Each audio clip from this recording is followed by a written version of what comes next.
tend to think of cars in either premium or volume terms. Here, though, is one that could comfortably fit within either definition, the 8th generation Volkswagen Passat, usefully improved in this updated form. Though targeted at the mainstream part of the medium-range Mondeo Class D segment, it's long had an appeal stretching beyond, up towards the premium mid-sized executive saloon class. Global buyers like that, and the result is a worldwide favourite the Wolfsburg maker simply can't afford to get wrong. Hence the subtle changes made to this enhanced B8 series design, which include improved engineering, extra driver assist technology, updated media connectivity, and smarter looks. Volkswagen is very good at creating a premium driving experience. It always has been with the Passat, so it is perhaps appropriate that the revised version of this 8th generation model was the first car in the company's range to showcase a whole new generation of media and active driving assist technology. The car's latest travel assist system now allows level 2 partially autonomous driving at speeds of up to 130 miles an hour, and the adaptive cruise control system's now predictive, meaning that it can anticipate and adapt to road conditions before you reach them.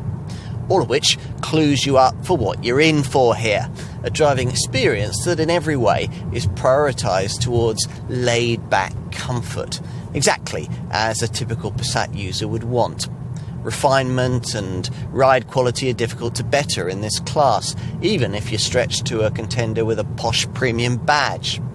The flip side of that is that no version of this car is able to offer up a really memorable handling package. Mind you, typical Passat owners would probably be mystified by why such a thing would ever be needed. For them, a model of this kind is there for the journey, not for the way it should be driven. Those who disagree and find themselves in search of a car in the mainstream part of this sector will find that a Mondeo or a Mazda 6 will better suit their needs. Even if you're minded to prefer a car of that sort, it's also worth trying this one, for its other attributes are telling. On a typical British B-road, this Passat just flows beautifully. Yes, there's a touch more body roll than some rivals exhibit, but for the most part, it's expertly disguised by a supple, languid rhythm that soon has you covering ground in a quick, safe and relaxed manner, aided by accurate, if not especially feelsome, steering. Engine-wise, two key changes have been made to this revised model, with perhaps the most significant being the introduction of the Wolfsburg brand's latest Evo series 2-litre TDI 150 PS diesel engine, a unit that, when paired to the DSG 7-speed auto gearbox that most Passat buyers want, is capable of 55.2 miles to the gallon on the WLTP combined cycle and up to 106 grams per kilometre of any DC-rated CO2. That's in a saloon model. The other key change relates to the petrol-electric plug-in power plant used in the GTE model that we're trying here, which now gets a larger 13 kilowatt-hour battery, enabling a 30% longer all-electric WLTP-rated driving range of up to 36 miles. The Passat has never been a trendy follower of fashion. Rarely has this model ever caused heads to turn or hearts to miss a beat. For all that, though, it's remained quietly fashionable throughout 8 generations and 5 decades of life, with understated yet sophisticated styling that confidently holds its own in almost any company car park. That's fine for lauding it over volume brand Mondeo market rivals, but it's never been quite enough to lure many buyers away from the premium pavement presence of D-segment models from BMW, Audi or Mercedes. In the future, with the Passat model line, we can expect that to change. And even now, with this slightly revised version of the Mark 8 B8 series design, there are signs that Volkswagen is starting to imbue this car with a little more premium DNA. Here at the front, for instance, these smarter LED headlights add extra overtaking presence, and the reshaped lower fog lamps incorporated into the revised bumper look more sophisticated.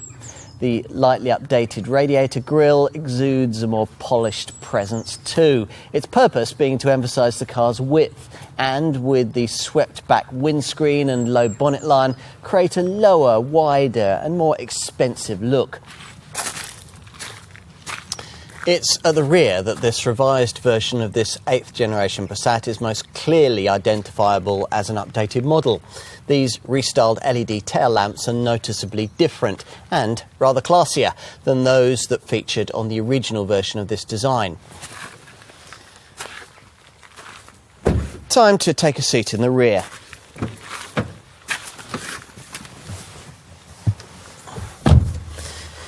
Now, if you're familiar with the Passat, but for some reason haven't yet tried this post-2015 8th generation version, you might be favourably impressed at the amount of space on offer back here, enhanced by the lengthier wheelbase. It was increased by 79mm, and the extra 12mm of width that were incorporated into this B8 series design. It's still difficult to comfortably seat an adult in the middle, though, because of the height of this prominent raised centre transmission tunnel.